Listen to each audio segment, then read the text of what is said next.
Et dans ce cours, un peu super important parce que on va optimiser Premiere Pro et notre machine. Donc il y aura trois parties, la partie directement sur l'ordinateur, la partie dans Premiere Pro et la partie des proxys. L'ordinateur, on va déjà placer ses rushs dans un SSD et ça je l'ai déjà dit, je le sais, mais je le répète ici dans cette optimisation, il faut placer sur un SSD si vous en avez la possibilité ou sur votre disque dur le plus rapide. C'est super important pour que votre ordinateur lit correctement. Ensuite, avoir le moins de tâches en arrière-plan. Ne lancez pas un jeu gourmand avec Premiere Pro. Ne lancez pas 15 000 vidéos pareilles. Tout ça, il faut pas le faire parce que sinon ça va bouffer de la performance. Après, si vous avez un bon PC, vous pouvez des fois vous le permettre. Moi, je me permets d'avoir Spotify, des fois une petite vidéo YouTube de temps en temps. Sachez que si vous avez des lags, déjà première chose, c'est faire en sorte que votre ordinateur s'occupe seulement de Premiere Pro. Et si vous voulez passer sur Photoshop, c'est pareil. Et si votre ordinateur tient pas le choc et qu'il peut pas avoir Photoshop, After Effects et Premiere Pro allumés en même temps, bah faites l'un, puis l'autre, puis l'un, puis l'autre, puis l'un, puis l'autre. C'est chiant, mais bon, malheureusement qu'on n'a pas une bonne machine, c'est ce qu'il faut faire. Les derniers trucs, c'est qu'on va gérer les tâches en arrière-plan. Parce que vous pouvez empêcher de lancer un jeu, mais il peut avoir des tâches en arrière-plan qui se lancent. Et pour tout ça, on va avoir la barre des tâches sur Windows 10. Sur Windows 11, je pense pas qu'on va pouvoir accéder à cette fonctionnalité où je crois que c'est via un raccourci clavier, mais on va activer le gestionnaire des tâches. Je vous laisse aller voir comment aller dans le gestionnaire des tâches sur Windows 11 ou Windows 7 si vous avez Windows 7 ou sur macOS. S'il y a sur macOS, je suis pas sûr qu'il y a, mais en tout cas sur Windows 10, on va faire un clic droit sur la barre des tâches et on va voir gestionnaire de tâches, on va cliquer et là ça va vous afficher tous vos processus en cours d'utilisation. On peut voir que moi il y a OBS, il y a Adobe Premiere Pro, il y a Discord, il y a l'explorateur de fichiers, vous allez pouvoir enlever tout ce qui vous sert un peu à rien et pareil ici vous allez pouvoir suivre vos performances. Là on peut voir qu'il y a 18 Go de RAM qui sont utilisés sur mes 32, donc j'en ai encore la moitié, mon SSD à 0%, mon processeur à 10% et la carte graphique à 55%. C'est logique parce que j'enregistre en même temps avec OBS, donc c'est ça qui bouffe on va dire de la carte graphique à 50%. Donc ça c'est important de garder un aperçu là-dedans pour savoir d'où vient vos lags. Si vous voyez que la mémoire est à fond ici, vous savez que ça pouvait venir de la mémoire, les ralentissements. Ensuite là on est un peu plus dans de l'informatique, donc moi je préfère pas trop rentrer dans les détails même si je pourrais. Voilà, donc ça c'était dans l'ordinateur. Maintenant on va voir dans Premiere Pro. Dans Premiere Pro il y a plusieurs choses. Je vais vous faire le listing juste ici, je l'ai sous les yeux. Le cache mémoire, l'allocation de la RAM, l'accélération GPU, on en a déjà un peu parlé, les pré-rendus, la qualité de lecture, le signal audio et les effets. Je vais vous montrer tout ça en vous montrant des exemples. Là vous avez mon partage d'écran avec la fameuse vidéo comme tout à l'heure. On va d'abord voir le cache média à vider. Donc vous allez aller dans édition, préférences. Si vous descendez ici, cache média, ça va vous offrir une petite fenêtre et quand vous êtes sur cette fenêtre, vous pourrez accéder à toutes les autres choses qu'on va aussi aller voir. Alors, on va pas aller voir grand chose, mais ici, en fait, vous allez avoir l'emplacement du cache média. Donc c'est un peu tout ce qui est prévisualisation, etc. C'est du cache, voilà. Vos applications sur votre smartphone ont du cache, vos applications sur PC aussi, et c'est important de le vider de temps en temps. On dit souvent de vider le cache, par exemple même pour certains jeux, pour que ça évite les ralentissements. Bah là c'est pareil. On peut mettre une limite, donc on peut mettre supprimer automatiquement les fichiers en mémoire cache antérieure à 90 jours ou on peut supprimer automatiquement les fichiers en mémoire cache les plus anciens lorsque la mémoire cache dépasse 50 Go.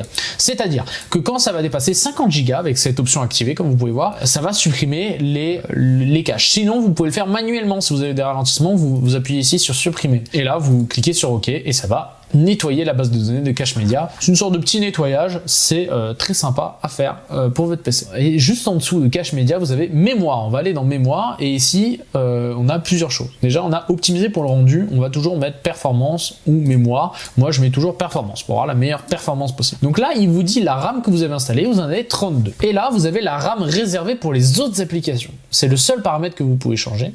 Et la RAM disponible pour Premiere Pro, After Effects, Media Encoder, Photoshop, Adobe Audition, etc. On peut voir qu'il y a 26. Pourquoi? Parce qu'en fait, j'ai mis 6 Go de RAM réservés aux autres applications. Donc que vous avez laissé pour le système d'exploitation, pour Google Chrome, etc. Là, il n'y a que 6 Go pour tout ça. Pourquoi? Parce que Windows utilise à peu près 2 Go. Je crois que maintenant Windows 11 c'est plus 4 Go de RAM. Google Chrome utilise entre 2 et 4 Go de RAM. Et comme j'ai tout le temps Google à côté d'allumé. Je réserve 6 Go de RAM à tout ça parce qu'il n'y en a pas besoin de plus. J'ai jamais eu de ralentissement sur mon PC autre part et ça me permet d'avoir pour Premiere Pro 26 Go de RAM disponibles. Donc ils pourront aller jusqu'à maximum 26 Go de RAM. Donc si je bouge ici et je mets 4, hop, malheureusement ça m'enlève, donc ici on va y revenir, mémoire, voilà, on peut voir que maintenant il y a 28 Go de RAM alloués à Adobe.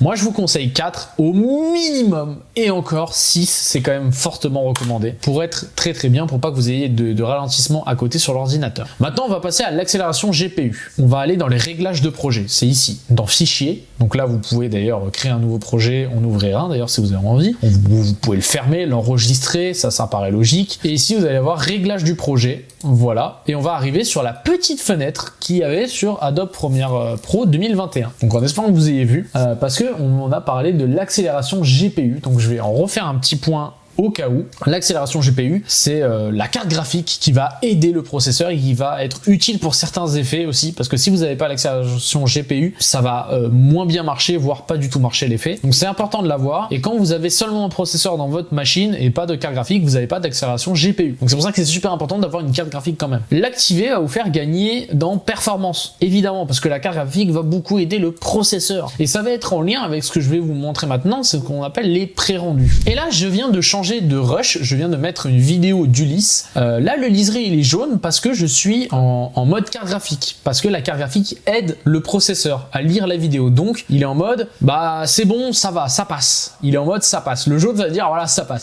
Si on retourne ici dans les réglages du projet et qu'on met logiciel Mercury Playback qui est via juste seulement le processeur, vous pouvez voir que c'est devenu rouge parce que le processeur à lui seul va un peu galérer. Ça, le rouge, ça veut dire si tu veux lire correctement ta vidéo, c'est-à-dire que quand tu appuies sur play, il n'y ait pas trop de lag. Alors là, ça va parce que le processeur est suffisamment puissant. Mais si tu veux pas qu'il y ait de lag, il faut faire une sorte de pré-rendu.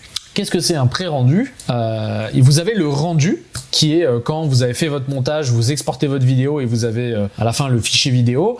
Ça c'est un rendu. Et bah là, le pré-rendu, c'est on va pré-rendre la vidéo, donc ce sera pas le rendu final, ce sera un rendu que le logiciel va il va faire ses calculs pour pouvoir afficher la vidéo correctement. On va le faire. Et c'est seulement en appuyant sur entrée. Alors là, ça ne marche absolument pas sur mes rushs. Je ne sais pas pourquoi. Je pense que c'est lié à ma carte graphique parce que je sais que j'ai eu quelques problèmes de pilote de carte graphique récemment. J'ai essayé de le résoudre, là ça ne veut absolument pas, mais en gros, donc globalement si vous appuyez sur entrée, ça va vous lancer un rendu. Alors là ça ne veut pas, comme vous pouvez voir j'ai une erreur, mais globalement ça va vous faire un petit chargement et ensuite votre barre va devenir verte. Et tout simplement ça va vouloir dire que vous allez pouvoir lire votre vidéo dans de bonnes conditions. Attention, si vous faites une quelconque modification sur la timeline à l'endroit où la barre est verte, ça va redevenir rouge parce que si vous rajoutez une image, rajoutez un effet ou quoi que ce soit, le logiciel va redevoir faire un rendu pour pouvoir relire cette vidéo. Globalement, comme vous pouvez le voir, quand vous avez une machine assez puissante, que le liseré soit rouge ou jaune, ça se lit. Mais si vous voulez gagner en FPS, ou en tout cas voir correctement les effets que vous avez rajoutés sur votre vidéo de façon fluide, pour voir si ça rend bien, je vous conseille de faire quand même un pré-rendu. Ça ne coûte rien. Comme je vous ai dit, on est sur du jaune dès qu'on met l'accélération GPU, on est sur du jaune. Donc vous allez me dire, ouais, bah en fait, j'ai juste à être sur le GPU et j'aurai jamais besoin de faire de pré-rendu. En fait, non, si vous mettez un effet qui demande beaucoup de ressources, et ben vous arrivez à avoir du rouge. Là, vous voyez, j'ai mis un effet de glow sur toute la vidéo, vous pouvez le voir un peu ici, là. On peut voir un avant-après. Le logiciel nous demande via ce liseré rouge de faire un pré-rendu pour pouvoir lire correctement. Mais encore une fois, si vous avez une machine suffisamment puissante, vous n'avez pas besoin de faire forcément ce pré-rendu, et je peux comprendre que des fois vous n'avez pas envie de le faire parce que ça peut être une perte de temps, mais si vraiment vous avez des lags, c'est important de le faire et ça vous permettra à la fin de ce pré-rendu de ne pas laguer dans la timeline. Mais aussi il y a un truc qui nous permet de pas laguer, qui fait qu'on lit notre vidéo de manière fluide ici. Alors bon, là je fais pas grand chose, du coup je bouge pas beaucoup, mais voilà, c'est à quelle résolution on va lire la vidéo. Ici on peut voir marqué intégrale, on peut cliquer dessus et on peut voir qu'il y a un demi, un quart, un huitième et on peut même faire un 16e. Un huitième c'est disponible qu'à partir de la 4K et sinon à partir de la 1080p on peut faire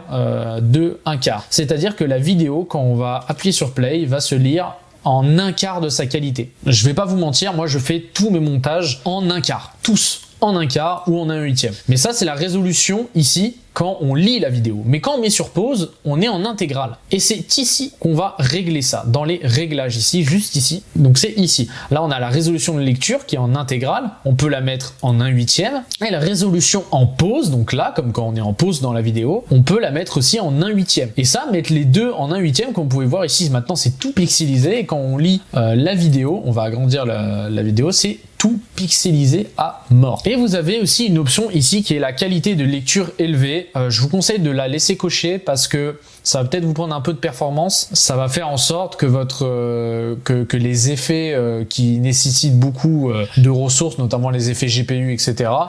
Donc quand ça devient rouge, s'affiche correctement sur votre prévisualisation. C'est pour ça que je vous conseille de le laisser activer. Voilà. Si vous faites tout ça, vraiment, vous allez normalement avoir plus aucun souci. Vraiment, si vous lisez en 1/4 tout le temps, que vous faites des pré-rendus et que vous avez alloué la bonne RAM, enfin le maximum de RAM que vous pouvez à Premiere Pro, que vous êtes avec votre GPU, déjà vous avez gagné de la performance, vous êtes presque au max de ce que vous pouvez faire, que ce que votre machine peut faire. Maintenant, il reste deux dernières techniques. On va remettre un petit effet sur notre vidéo ici et on a une petite touche ici où c'est activer ou désactiver les effets. Et en fait, si on appuie, ça va désactiver, comme vous pouvez le voir, les effets qu'on a rajoutés sur notre vidéo, mais toutes les effets, pas seulement sur ce rush. Si j'avais un texte, etc., ça désactive tous les effets en général. Et ça permet de pouvoir lire sa vidéo correctement. Alors du coup, vous supprimez les effets et du coup, vous voyez pas votre montage avec effet. Mais ça peut être utile dans certains cas. Je vous montrerai. Mais ça, c'est vraiment la solution pour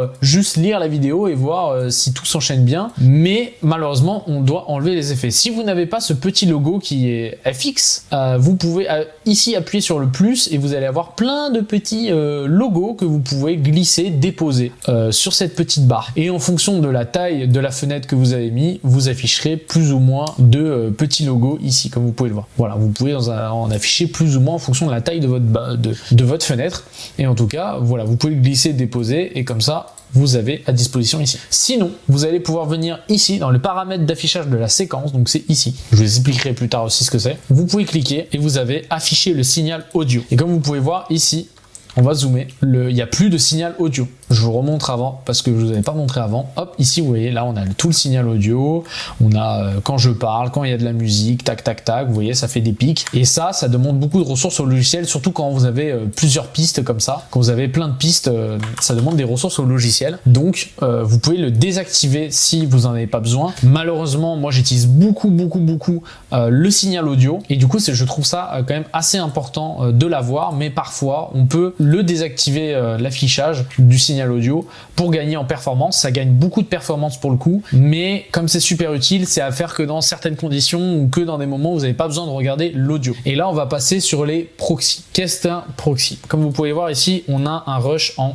4K. Ce rush en 4K est peut-être un peu gros pour certaines machines. Et c'est là que Premiere Pro a un sacré avantage, c'est que les proxys, en fait, ça va être des fichiers en basse résolution, en HD, voire moins. Il va créer ces fichiers-là qui sont exactement les mêmes que celui de votre en 4K, mais en basse résolution. Ce qui fait que pendant le montage, vous allez pouvoir monter sur des fichiers basse résolution. Pour vous, c'est pas grave parce que vous voyez quand même ce qui se passe. Vous faites ce que vous avez à faire et à la fin, dans le rendu, ça va automatiquement remplacer les rushs en basse résolution par les rushs originaux, donc les rushs en 4K. Ce qui vous permet pas d'éviter des rendus de 2-3 heures si vous avez un petit PC, mais ce qui vous permet au moins de sur le logiciel de montage de pas laguer toutes les 5 secondes à la lecture de votre vidéo et de lire plus facilement. Comment on va faire un proxy? Donc vous pouvez sélectionner dans ici votre panneau de projet, là où vous avez vos rushs, donc on va sélectionner ici le plan de face, on va faire un clic droit et on va aller tout en bas et on va aller dans doublure parce qu'en fait c'est une doublure,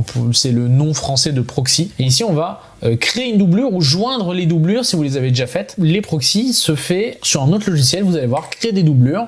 Là, il va nous demander, on va le faire en H264, pardon, ou on peut le faire en QuickTime. Je vous conseille en H264. Low résolution proxy, medium résolution, wide résolution. On va faire en low, évidemment, le plus low possible. On peut choisir si il y a la destination. On regarde du média d'origine dans le dossier de doublure. Donc, il va créer le proxy là où il y a le rush dans votre PC. On va faire OK. Et là, ça va lancer, si vous l'avez installé, je vous conseille de l'installer, Media Encoder. C'est un logiciel de Adobe qui est fourni mis avec Adobe Premiere Pro normalement et qui est un logiciel spécialement pour encoder les vidéos, donc faire les rendus si vous préférez. J'en ai pas parlé dans les logiciels à avoir parce que il est un peu intimement lié à Premiere Pro globalement et aussi à After Effects. Vous pouvez voir que ça nous a ouvert Media Encoder ici à l'écran. Alors là j'ai mis pause parce que pendant ce temps que je vous expliquais ce qu'était Media Encoder, ça s'est lancé, mais globalement hop, on va remettre play et vous voyez qu'ici la barre elle avance et c'est en train de créer un proxy, donc un fichier très basse résolution. Et ici dans Media Encoder, pour vous présenter vite fait les rushs qui sont dans des files d'attente, où ici là on peut voir que l'état c'est en cours, là c'est en train de voilà. Ici on peut voir l'avancée de l'exportation ou de l'encodage. Ici on a toutes les préconfigurations, les profils d'encodage. Ça nous sert pas à grand chose. Et ici on peut se balader directement dans nos fichiers si on veut créer des proxys avant de passer sur Premiere Pro. C'est pour ça que ici il y avait joindre des doublures, parce qu'on peut directement les créer avant d'être sur Premiere Pro. Quand vous sortez des fichiers de votre carte SD ou de votre téléphone et que vous les mettez sur votre ordinateur et que vous savez que vous allez monter ces rushs là, avant même de les importer sur Premiere Pro, vous pouvez déjà faire des doublures si vous avez envie. Dans tout cas, dans Premiere Pro, le temps que ça se fasse, on peut voir ici que on peut maintenant dissocier les doublures et on peut les afficher dans l'explorateur de fichiers.